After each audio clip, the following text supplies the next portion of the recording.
Bonjour les amis, alors aujourd'hui je vous emmène en balade, pas très loin en fait, parce que c'est la route qui est juste devant chez moi.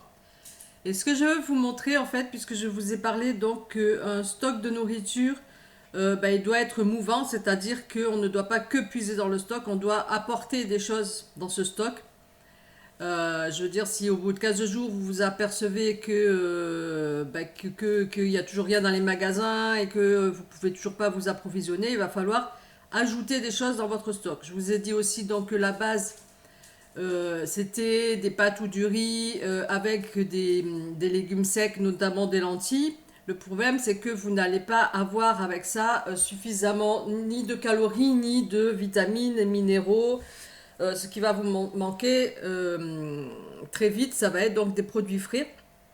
Donc aujourd'hui, je vais vous montrer en fait euh, des choses que vous allez pouvoir trouver aussi bien en ville que à la campagne, qui sont facilement reconnaissables et qui vont vous permettre en fait d'apporter un complément. Ça va être non seulement des plantes donc comestibles, mais aussi vous allez voir que ces plantes qui sont comestibles sont aussi bien souvent des plantes médicinales. Voilà. Qu'est-ce que je voulais vous dire d'autre? Oui, alors là, je suis chez moi en fait. J'enregistre l'audio parce que dehors, c'était juste pas possible. Le son n'était pas bon. Donc, je refais un audio par-dessus en fait mes vidéos. J'ai dû couper en fait mes vidéos et ensuite j'ai pris des spécimens que je vais vous montrer au fur et à mesure. Et peut-être je vais rajouter des photos pour que vous compreniez mieux, que vous voyez mieux les choses aussi. Donc c'est parti. Alors ce que vous voyez là, c'est un petit peu loin, mais je ne pouvais pas plus m'approcher. C'est des cynorhodons. Donc je parle des machins rouges que vous voyez. Les deux, il y en a deux. C'est le fruit en fait de l'églantier. Vous inquiétez pas, je vais vous mettre des photos plus claires après. Il faut savoir donc que ces fruits contiennent 20 fois plus de vitamine C qu'un agrume. Mélangé à de la viande séchée, le cynorhodon broyé était employé comme aliment de survie en hiver par les Amérindiens. Donc c'est vraiment un aliment de survie qu'on a maintenant. Donc c'est vrai que c'est en automne. Ce que je fais moi en fait, c'est que là je les ai, il en reste que deux, mais en fait je les ai tous ramassés et je les ai congelés. Pourquoi? Parce que normalement il vaut mieux attendre un coup de gelée pour qu'ils soient plus tendres. Et l'année dernière, j'ai voulu attendre, mais en fait, les oiseaux, eux, n'ont pas attendu, ils me les ont bouffés. Donc cette année, je leur en ai laissé deux et j'ai ramassé le reste et je les ai congelés. Voilà. Alors, ce qu'on en fait, on peut en faire du jus, on peut en faire de la confiture, on peut en faire du sirop. Ça aide à lutter donc contre les états grippaux. On peut, par exemple, faire des décoctions ou des infusions avec. Donc, dans ces cas-là, on met 2 à 6 fruits entiers pour un verre de tisane, en fait. Donc la décoction, je vous rappelle que ça consiste à monter en ébullition de l'eau froide avec les fruits, puis faire bouillir pendant quelques minutes, alors que dans l'infusion, les fruits sont ébouillantés simplement. Voilà. Donc c'est vraiment quelque chose important parce que donc ça contient effectivement, c'est très riche en vitamine C et antioxydants et en minéraux aussi. Voilà. Donc je vais vous passer maintenant des photos pour que vous voyez le fruit. Alors on dit que ce n'est pas réellement le fruit, que le fruit en fait c'est à l'intérieur. Alors ce qu'on peut faire si vraiment vous voulez par exemple faire des jus, il y en a qui font carrément des jus, les mixer même avec d'autres jus de fruits par exemple, enlever en fait ce qu'il y a à l'intérieur. Parce que on appelle ça le gras de cul. Et ça c'est les fleurs d'églantier que vous voyez là. On appelle le rosier des chiens ou le rosier sauvage. Voilà, ça fait des fleurs comme vous voyez avec 5 pétales, parfois plus, qui sont blanches ou roses parfois. Alors ce que vous voyez là maintenant, ce sont des orties. Normalement, c'est pas la saison des orties. Enfin, normalement, elles sont pas aussi basses. Mais là, comme c'est en bord de route, en fait, elles ont été coupées. Et donc, elles ont repoussé maintenant. Dans l'ortie, on prend généralement donc que les feuilles du haut, hein, les 4-5 feuilles du haut. Parce que après, il y a trop de poils en fait, c'est trop piquant. Évidemment, donc l'ortie ça pique, d'accord? Donc là, j'en ai pas ramassé. Je vais pas vous faire tout un blablabla sur l'ortie. parce que j'en ai déjà parlé dans les chroniques de l'été, en fait. Donc je vous ai déjà parlé de toutes les vertus, etc. Mais c'est vraiment, si vous, voilà, si vous ne trouvez que ça, c'est l'idéal parce que c'est bourré de vitamines, de minéraux, de tout un tas de choses. On mélange ça avec des pommes de terre, on en fait de la soupe et d'autres les choses si vous avez évidemment. Euh, Ça sert à plein de choses autres aussi, l'ortie, mais bon, principalement là, puisqu'on parle de comestibles. Voilà, et c'est quelque chose que l'on trouve absolument partout dans toutes les régions. Les gens qui me disent qu'ils en trouvent pas, c'est qu'ils sont jamais sortis de chez eux, quoi. Je veux dire, c'est voilà. Après, c'est vrai qu'en ville, ça peut être un petit peu compliqué, mais je sais pas s'il reste encore des terrains vagues en ville ou peut-être qu'il va falloir aller un petit peu à la sortie de la ville aussi. Si vraiment vous avez faim, vous allez sortir de chez vous, hein, à un moment, hein. C'est clair et net, quoi. Voilà, donc l'ortie, c'est vraiment la chose la plus facile à reconnaître parce que tout le monde connaît, tout le monde s'est fait piquer par les orties déjà au moins une fois. Et si même vous ne connaissez pas, ben vous voyez bien quand vous vous faites piquer que c'est bien que c'est l'ortie. Hein. Il n'y a pas de photo.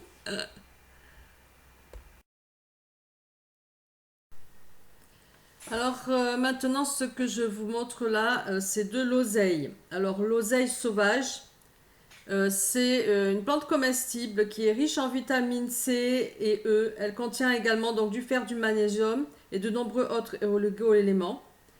Elle a des propriétés qui sont digestives, fébrifuges et toniques et laxatives antioxydantes. C'est une plante qui est assez facilement reconnaissable parce qu'on dit en fait qu'elle a une feuille en forme de flèche. Comme vous voyez le bas en fait de la feuille, là je vous la montre de près. Voilà, c'est découpé vraiment comme un triangle, on va dire, le bas de cette feuille. C'est pas relié en fait en rond à la tige. Bon, je sais pas si on la voit bien. Ouais, on voit là. Voilà. Donc ça, la feuille est généralement assez pointue. Là où vous ne vous y trompez pas, c'est que quand on la goûte, en fait, c'est assez acide. Ça a un petit goût acidulé. Donc ça se mange généralement dans les salades.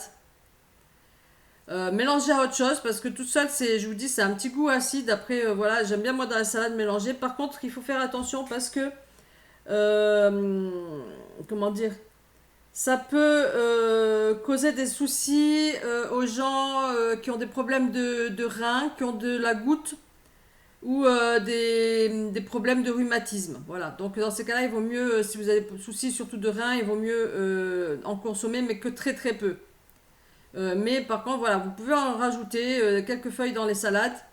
Et franchement, moi j'aime beaucoup ce petit goût acidulé que ça donne.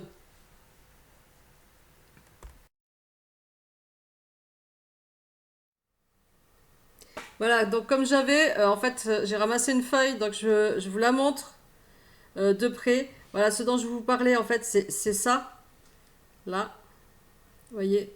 C'est-à-dire que ça part comme ça, comme si c'était une flèche, en fait, comme finit une flèche. Je vous la montre à l'envers aussi. Voilà, pour bien la reconnaître. Je vais mettre sur le blanc. Hop. Voilà, donc c'est facilement reconnaissable. Il y en a qui deviennent très grandes, donc, et ça c'est ce qu'on appelle la petite oseille. Donc ça contient, je répète, de l'acide oxalique qui en fait peut provoquer des calculs rénaux. Donc il faut y aller doucement. Maintenant, si vraiment on a faim, on va en manger forcément. Mais voilà, il faudra mélanger avec d'autres choses. Et donc ça se mange en salade. Et notamment, donc, je vais vous montrer. Donc voici le pissenlit en fait que a priori tout le monde connaît, que vous pouvez trouver absolument partout en ville, à la campagne, au bord de la route, bon, voilà. Je précise quand même que tout ce que je vous montre là c'est au bord d'une route et que normalement je ne le cueillerai pas en cueil.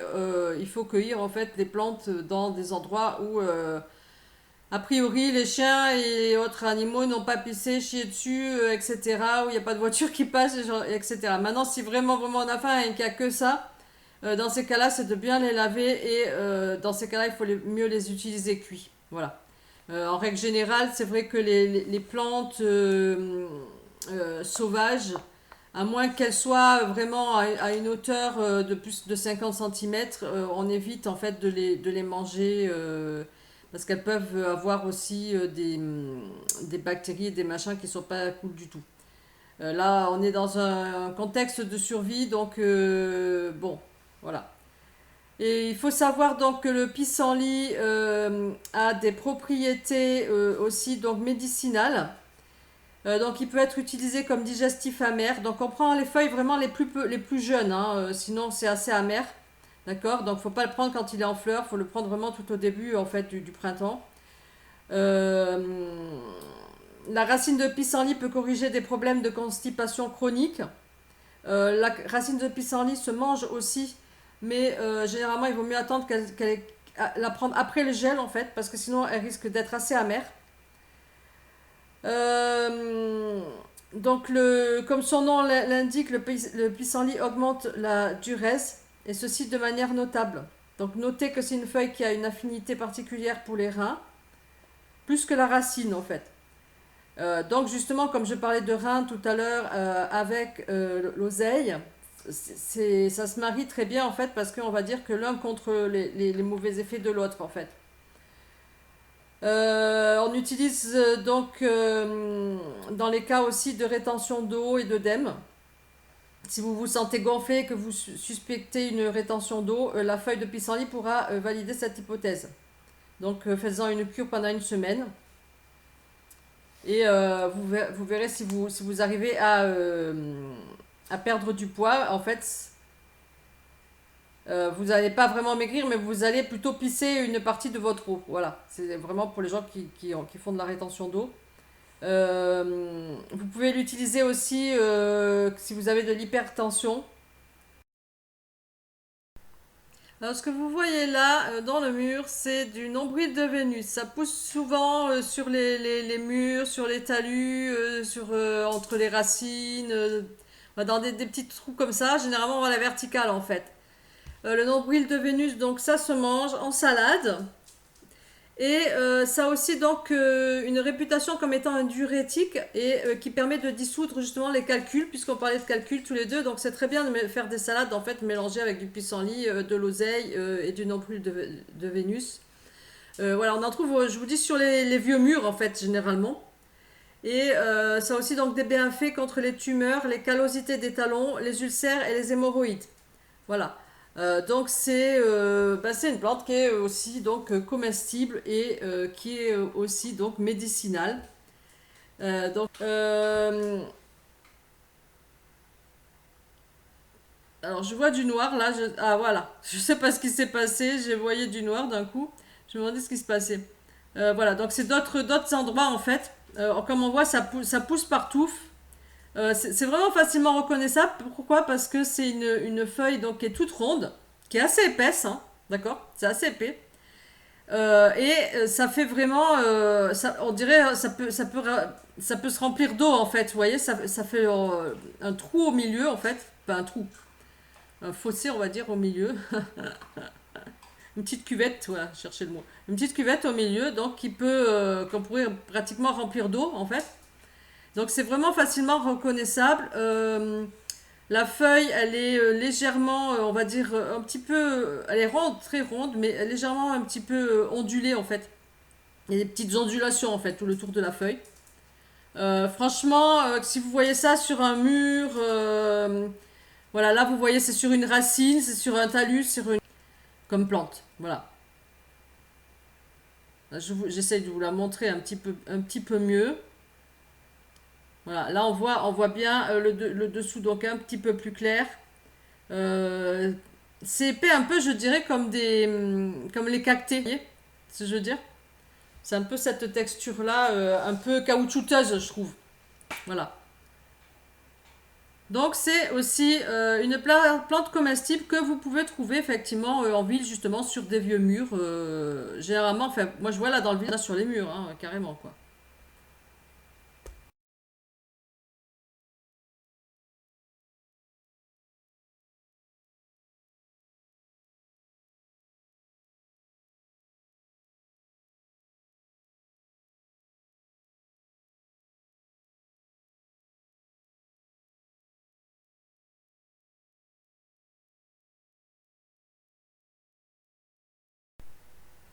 Alors cette petite fleur que vous voyez là, c'est une pâquerette. Généralement, tout le monde la connaît. Alors évidemment, c'est beaucoup plus facile de la connaître, de la voir, comment dire, de la reconnaître quand il y a la fleur. Et normalement, c'est pas du tout la saison, hein, parce que normalement, c'est une fleur, c'est une des premières fleurs qui vient au début, vraiment au tout début du printemps, à peine fin de l'hiver. Et là, en fait, pourquoi elle vient là? Parce qu'en fait, ça a été tondu en fait. Les feuilles, donc c'est des feuilles, les feuilles, elles sont vraiment plaquées au sol. Ça pousse en rosace. Il faut savoir donc que c'est une plante feuilles et fleurs qui est comestible aussi, mais elle a aussi donc des propriétés médicinales. Elle est antitussive, anti-inflammatoire, antalgique, désinfectante cutanée, astringente, cicatrisante, diurétique, laxative. Les feuilles simplement mâchées soulagent aussi les aftes, les irritations des gencives ou encore de la bouche. Voilà, donc c'est vraiment, c'est pareil, une plante. Il y en a dans les pelouses un peu partout, hein, je veux dire, y compris en ville, hein, ça c'est facilement reconnaissable, c'est voilà. Donc c'est bon à savoir que effectivement c'est une plante qui peut aussi être mangée. Voilà, on peut en faire des macérats huileux pour resserrer les tissus cutanés, pour cicatriser en fait. On peut en faire des infusions, voilà, ou de la teinture mère, voilà, c'est très bon. Bah tiens, voilà, maintenant on passe au rumex. Alors le rumex, c'est quelque chose que tout le monde connaît normalement, qui est en fait une mauvaise herbe, on va dire. Tout le monde dit que c'est une mauvaise herbe. Et en fait, alors là, il est bas, donc j'ai pas trouvé du haut, mais après on voit qu'il y a une tige qui monte en fait. Généralement, les feuilles elles deviennent beaucoup plus longues, avec des tiges beaucoup plus longues. Et en fait, c'est un peu de la famille comme de la rhubarbe. En fait, donc on épluche en fait les tiges, on enlève les fils, quoi, si vous voulez, et le milieu, en fait, on l'utilise en fait comme on utilise en fait de la rhubarbe. Voilà, tout simplement. On peut aussi, vous voyez la petite feuille là qui est au milieu, qui est toute jeune. En fait, on peut aussi la manger. Elle est comestible aussi. Par contre, plus tard, après, ça devient filandreux et ça peut être amer aussi. Donc voilà. Mais dans un cas là de survie, c'est comestible aussi. Et ça, je peux vous dire que du rumex, il y en a, il y en a, il y en a, il y en a. Donc c'est la même famille en fait que l'oseille, hein, parce que l'oseille c'est aussi du rumex. Voilà, donc c'est à peu près la même famille.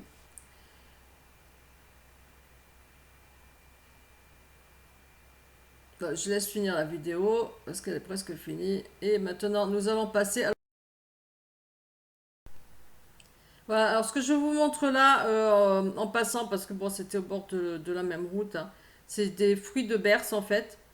Ça sert à aromatiser des gâteaux généralement. Ça a un petit goût, enfin ça a une odeur très forte de mandarine quand on la presse. Donc c'est un petit peu comme ça qu'on la reconnaît. Ça a des feuilles de panais. Par contre, si vous ne connaissez pas, enfin si renseignez-vous bien pour être bien sûr, je veux dire, de la reconnaître. Parce que ça peut être confondu avec une plante qui est très toxique qui s'appelle la ciguë. Donc il faut vraiment être sûr de savoir vraiment que c'est ça, quoi. Voilà. Donc normalement, bah, ces graines-là donc sont comestibles. Comme je vous dis, on s'en sert, on peut s'en servir dans la confiture aussi. Ou voilà, ça sert principalement à parfumer. Hein. Je pense pas que ça ait plus de propriétés que ça. Par contre, je suis pas sûre. Mais c'était juste au passage en fait. Alors, ce que vous voyez là, ce sont des noisetiers, en fait, des jeunes rameaux de noisetiers. Bien sûr, tout le monde connaît les noisettes. Alors, il faut savoir que les noisettes, donc, ça a aussi des propriétés qui ralentissent le vieillissement des cellules, ça diminue le risque cardiovasculaire. Et on les utilise aussi pour lutter contre le diabète et le mauvais cholestérol. Et ça contribue à lutter contre le cancer du côlon et contre l'anémie. Et ça a aussi des propriétés contre la diarrhée, déjà. Mais il faut aussi savoir que donc les feuilles là que je vous montre, ça a aussi des propriétés très très intéressantes. Donc c'est cicatrisant, c'est anti-inflammatoire. On peut l'utiliser aussi contre les diarrhées.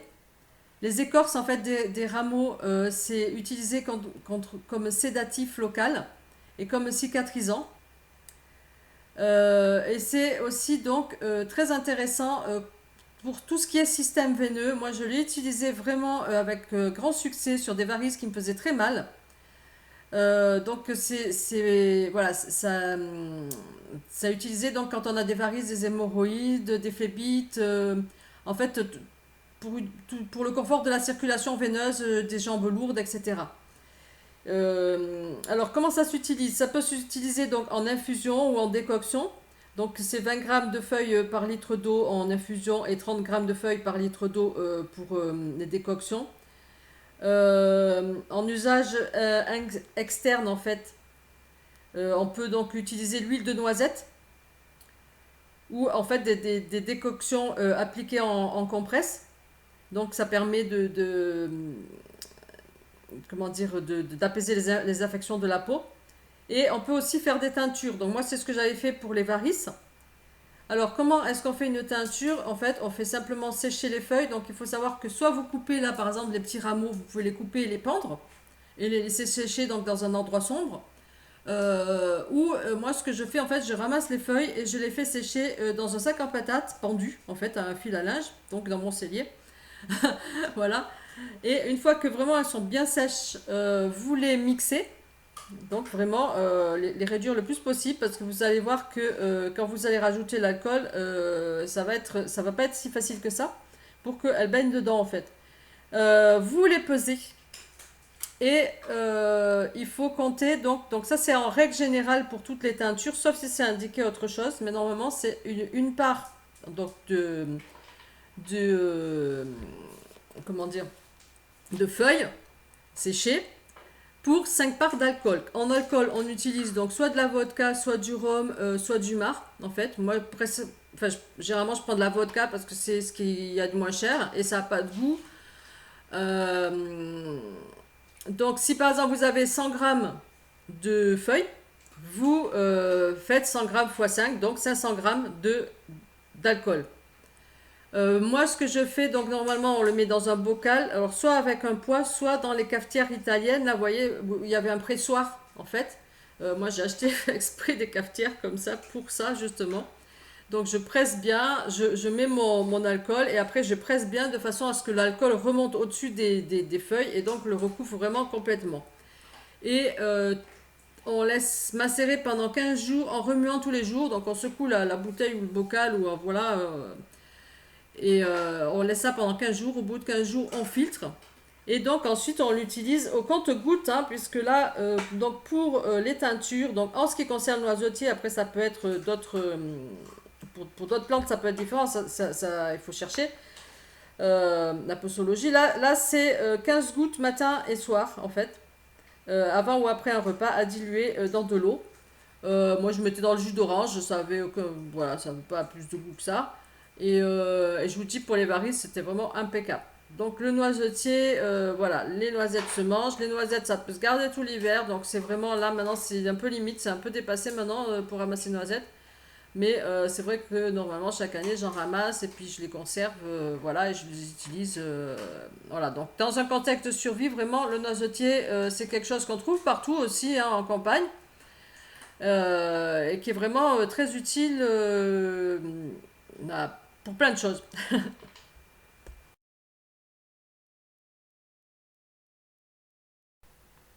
Alors nous sommes toujours sur ma petite portion de route là que je vous ai montré et alors le lamier c'est très joli en fait comme plante. D'ailleurs je pense que ça peut même être vendu parfois comme plante d'appartement ou je pense qu'ils sont capables de vendre ça comme plante d'appartement alors qu'en fait on en trouve plein partout. Ça peut être tout blanc. Ça peut être vert, il me semble aussi, tout vert. En tout cas, bon, celui-là, il est acheté. Voilà, le lamier, ça ressemble beaucoup aux orties. Et c'est comestible, en fait, tout comme les orties. La seule différence, comme vous voyez, c'est que je l'ai touché, c'est que ça pique pas. Ça, c'est un grand avantage. Par contre, c'est un petit peu moins riche, en fait, que l'ortie. Mais c'est voilà, c'est parfaitement comestible. Vous pouvez le faire cuire en soupe, etc. Voilà. Et en plus c'est joli, donc vous pouvez même en ramasser. Moi j'en ai ramassé pour décorer au bord de ma mare. En fait, j'ai ramassé avec les racines, je les ai plantées. Et vous voyez, au cas où, bah, ça me servira aussi au cas où, si je veux les manger, quoi, tout simplement. Donc voilà, c'est du lamier du lamier tacheté en fait. Moi j'appelle ça tacheté, lamier blanc on appelle, mais bon, voilà. Il n'est pas blanc blanc celui-là, il est tacheté.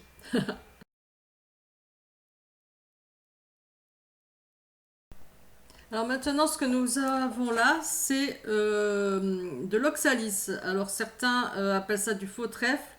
Ça peut être confondu avec le trèfle car les feuilles sont pareilles, même si je trouve moi que les feuilles sont beaucoup plus petites et plus claires en fait. Mais bon, là on voit qu'il y a un petit bouton de fleurs, mais ce n'est pas la saison. Donc en fait, ce que je vais faire, c'est vous montrer en fait des photos pour différencier parce que la fleur n'est pas du tout pareille en fait que le trèfle. L'oxalis donc c'est comestible. Par contre, ça contient comme l'oseille de l'acide oxalique comme par hasard. Et donc il faut faire attention quand on a des problèmes rénaux. Par contre, ça a un petit goût acidulé. Là, c'est pareil, vous goûtez la feuille, vous allez sentir ce petit goût acidulé et qui est vraiment pas mauvais à mélanger dans des salades. Voilà, là je vous montre maintenant. Ça arrive. Voilà, ça ce sont les fleurs de trèfle, d'accord? Et vous allez voir maintenant, voilà, ça ce sont les fleurs d'oxalis, donc ça n'a rien à voir. Donc elles peuvent être blanches, jaunes ou roses. Donc ce que je vous montre là maintenant, c'est du plantain lancéolé. Donc c'est celui qui a des feuilles très longues. Euh, le plantain, donc ça, comment dire, je sais pas comment on appelle ça en fait. Les boutons floraux, on va dire. Ouais, enfin, ouais, je vais appeler ça comme ça. Que je vais vous montrer parce que j'en ai ramassé. Là, il n'y en avait pas à cet endroit-là, en fait. Euh, ça se mange, donc il se mange en les faisant revenir à la poêle. Ça a un goût de champignon. Voilà.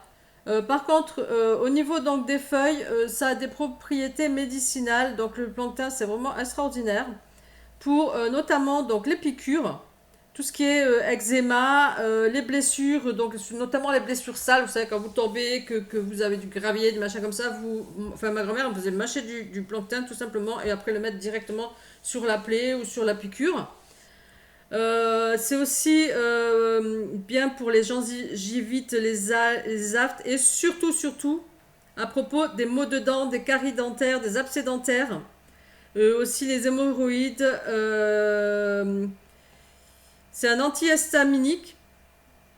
Euh, c'est aussi donc bon pour les laryngiques, les trachéites, la toux sèche, les asthmes, les allergies, les reflux gastro-ésophagiens, les vaginites. Voilà, mais principalement, moi je vous ai dit déjà, je ne retiens donc que, voilà, ça c'est le grand plantain par contre. Donc les deux sont valables, au niveau médicinal c'est la même chose. Voilà. Par contre, les boutons, donc, on ne mange que ceux du plantain lancéolé et l'autre, en fait, on s'en sert de graines à oiseaux. Vous avez déjà vu ça certainement. Euh, Ça ressemble un peu au millet, ce qu'on appelle le millet en fait pour les oiseaux. Bah, c'est à peu près ça en fait. Donc voilà, ça peut servir. Éventuellement, on pourrait servir des graines, oui. Ce que je vais vous montrer en fait, c'est ça. Ce sont les boutons floraux en fait. Voilà, c'est ça en fait du plantain lancéolé qui se mange. Voilà. Donc surtout, en fait, là, ils seraient pas comestibles là dans l'état parce qu'ils sont secs en fait. Il faut les manger quand ils sont verts. Donc là, c'est pas la saison évidemment. Sinon, parce qu'après, ça se transforme en graines. Donc sinon, on fait juste revenir ça à la poêle et ça a un petit goût de champignon qui est pas désagréable. Voilà.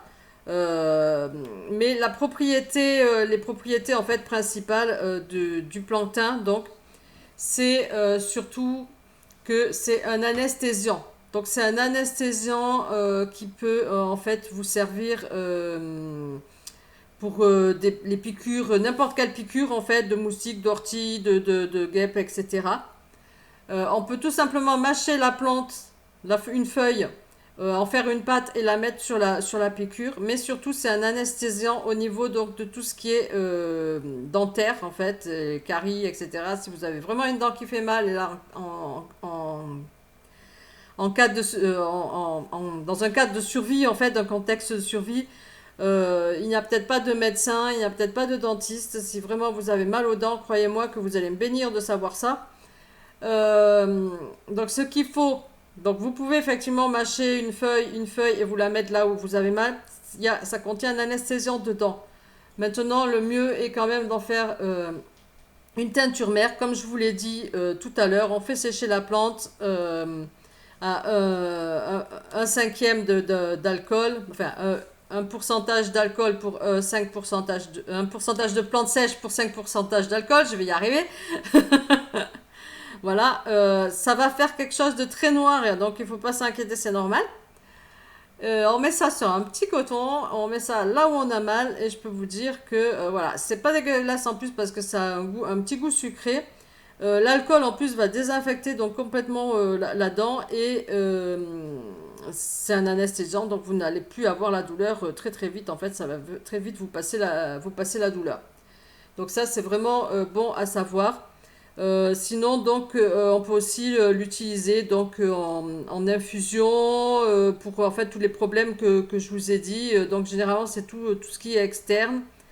Voilà. Mais à retenir, moi, je ne retiens en fait généralement que une ou deux propriétés en fait pour chaque plante, parce que il y a beaucoup de plantes qui font la même chose, qui ont la même propriété.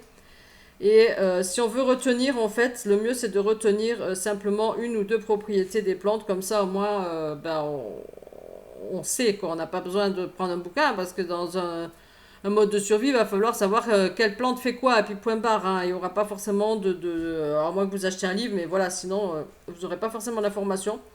Donc, simplement savoir que c'est un anesthésiant pour les piqûres et les problèmes dentaires. Voilà, c'est déjà le plus gros truc. Et donc, que les petits boutons comme ça se mangent. Les autres boutons, donc, qui sont les boutons du grand plancton, en fait, ce qu'on appelle le grand plancton, dans celui qui a les feuilles rondes, ça forme un truc, et comme on voit là, il me tombe plein de graines. Voilà. Et ça, c'est ce qu'on appelle, en fait, c'est pour les oiseaux, en fait.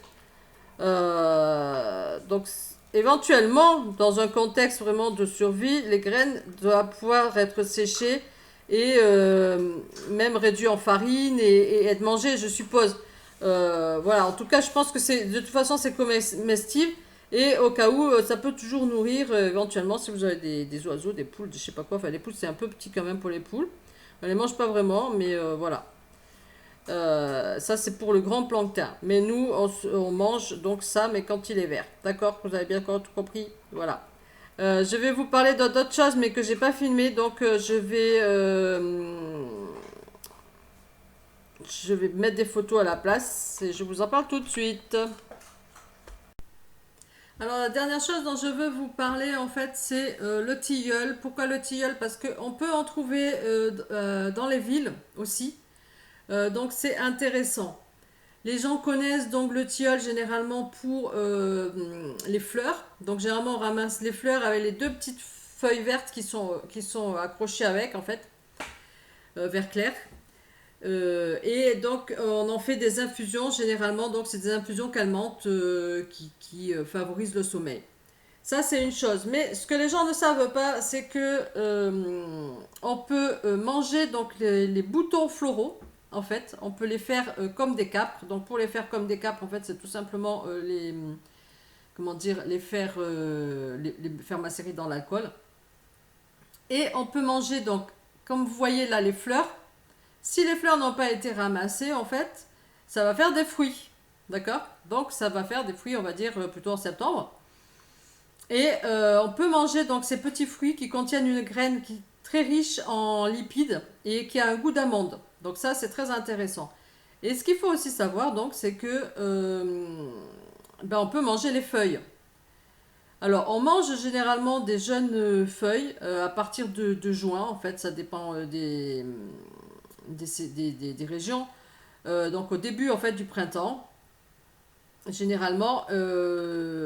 Donc, et on peut les manger comme ça en salade. Donc là, je parle des feuilles, pas les deux petites feuilles. Et donc, on peut les préparer en salade. Donc on peut y ajouter aussi des fleurs éventuellement.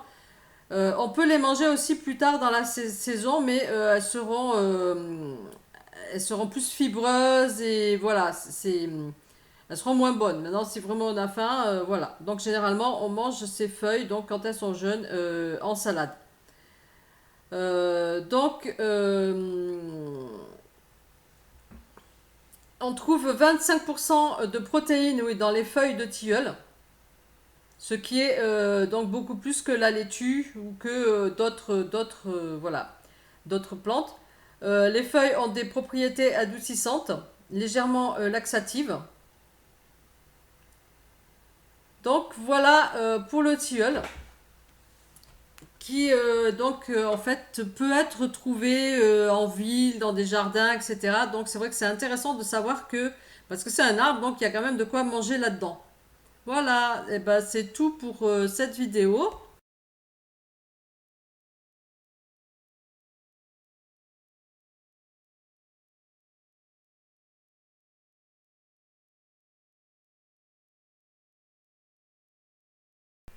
La prochaine vidéo portera donc sur tout ce qu'on peut cultiver, où qu'on soit en fait.